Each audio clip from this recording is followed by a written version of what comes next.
శ్రీమాత్రే నమః. శ్రీ లలితా సహస్రనామంలోని 725వ నామము దక్షిణామూర్తి రూపిణి. ఈ నామానికి అర్థం ఏంటంటే దక్షిణామూర్తి రూపం కలిగినది అని. దక్షిణాభిముఖంగా ఆసీనుడైన శివుడు బ్రహ్మ విష్ణు మొదలగు వారికి అధ్యాపకుడిగా ప్రసిద్ధుడయ్యాడనమాట. ఈ దక్షిణామూర్తి మంత్రములు తంత్రములందు చాలా ప్రసిద్ధములే ఉన్నాయి. అటువంటి మూర్తి కలది జగన్మాత లలితా త్రిపుర సుందరి. దక్షిణామూర్తి పరమశివుని జ్ఞానగురువు అవతారం కదా.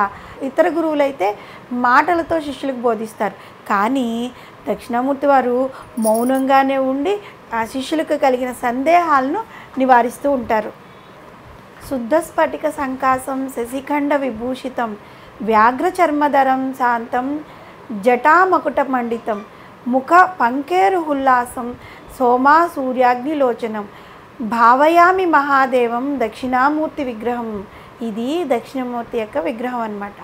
శుద్ధమైన స్ఫటికం వలె తెల్లని రంగు కలిగి ఉంటాడు. విధియ నాటి చంద్రఖండము ధరించిన వాడు, అంటే తల మీద విదే రోజు చంద్రవంక ఎలా ఉంటుందో ఆ విధంగా చంద్రవంక తల మీద ఉంటుందన్నమాట.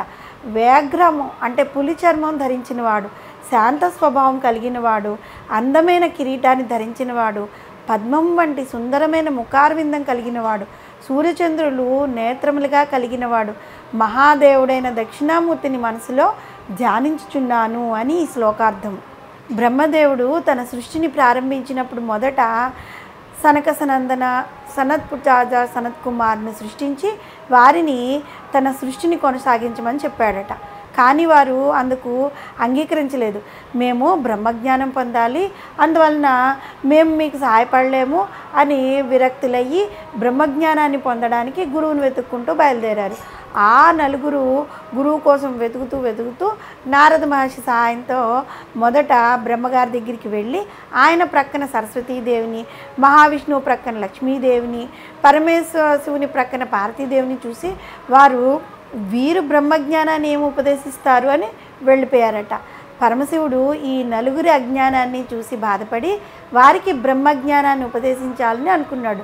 వారు వెళ్ళేదారిలో ఒక మర్రి చెట్టు కింద దక్షిణామూర్తిగా కూర్చుని ఉన్నాడన్నమాట. ఆయన రూపం ఎలా ఉందంటే 16 సంవత్సరాల ప్రాయంతో భాండీరము అనే ఒక మర్రి వృక్షం కింద దక్షిణముఖంగా పద్మాసనంలో చిన్మయ మృద కలిగి తురీయావస్థలో ఉన్నాడు ఆయన. సనక సనందన సనత్పజాత సనత్ కుమారులు నలుగురు ఆ మూర్తిని చూసి అతని తేజస్సుకు ఆకర్షితులై ఆయన చుట్టూ కూర్చున్నారు. దక్షిణామూర్తి స్వామివారు తమ మౌనంతోనే వారందరినీ బ్రహ్మజ్ఞానం పొందేటట్లు చేశారు. అలా మౌనంగా ఎందుకు బోధించారంటే బ్రహ్మము లేక పరమాత్మ మాటలకు మనసుకు అందని వారు కాబట్టి అలా బోధించారనమాట. ఇక దక్షిణామూర్తి రూపిణి అనే నామంతో వసన్యాది వాగ్దేవతలు అమ్మవారిని కీర్తించారు. దానికి ఏంటి కారణం అంటే మనం ఇప్పుడు తెలుసుకుందాం. దక్షిణామూర్తి రూపిణి అనే నామాన్ని దక్షిణ ప్లస్ అమూర్తి ప్లస్ రూపిణి అని విడదీస్తే అందులోని దక్షిణ అనే పదము సగుణ బ్రహ్మమును, అమూర్తి అనే పదము నిర్గుణ రూపాన్ని సంకేతిస్తాయి. పరదేవత అయిన జగన్మాత సగుణ నిర్గుణ బ్రహ్మస్వరూపిణి కాబట్టి ఆమెకు దక్షిణామూర్తి రూపిణి అనే నామధేయం సార్థకమైంది.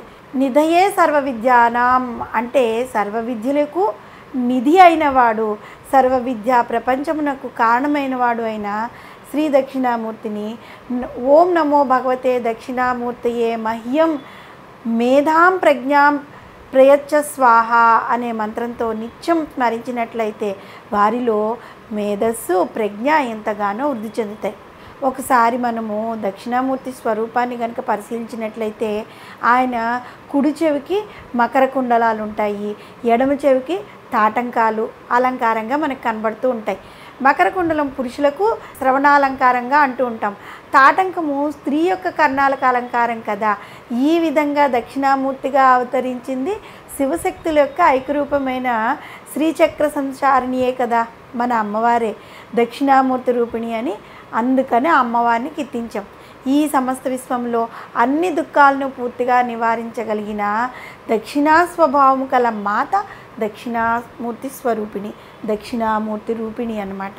శుద్ధమైన స్ఫటికము వలె తెల్లని రంగు కలిగినవాడు, విదేనాటి చంద్రఖండమును ధరించినవాడు, వ్యాఘ్ర చర్మధారి, శాంత స్వభావుడు, పద్మ వంటి సుందరమైన ముఖారవిందం కలిగినవాడు, సూర్యచంద్రులు నేత్రాలుగా కలవాడు, మహాదేవుడైన దక్షిణామూర్తి స్వరూపమైన జగన్మాతను దక్షిణామూర్తి రూపిణి అనే నామంతో మనము స్మరించినట్లయితే, మనం ఈ నామంలో చెప్పుకున్నాము, దక్షిణామూర్తిని స్మరించడం ద్వారా ఎలాంటి బాధలున్నా పోతాయి, మనసు చాలా ప్రశాంతంగా అవుతుంది అని. అంతేకాదు పిల్లల చేత దక్షిణామూర్తి నామస్మరణ కానీ దక్షిణామూర్తి స్తోత్రం కానీ చదివిపించిన వినిపించిన ఎలాంటి సమయంలో వారికి అవసరమవుతుందో అన్నప్పుడు ఆ తండ్రి స్వయంగా వారిని ఆదుకొని సరైన మార్గంలో పిల్లల్ని నడిపిస్తాడు. అలాంటిదే అమ్మవారు కదా. అందుకే దక్షిణామూర్తి రూపిణి అనే నామంతో అమ్మవారిని కొలిచినా సరే, పిల్లల చేత స్మరింప చేసినా సరే వాళ్ళని సరైన మార్గంలో అమ్మవారు తీసుకెళ్తుంది. శ్రీమాత్రే నమః.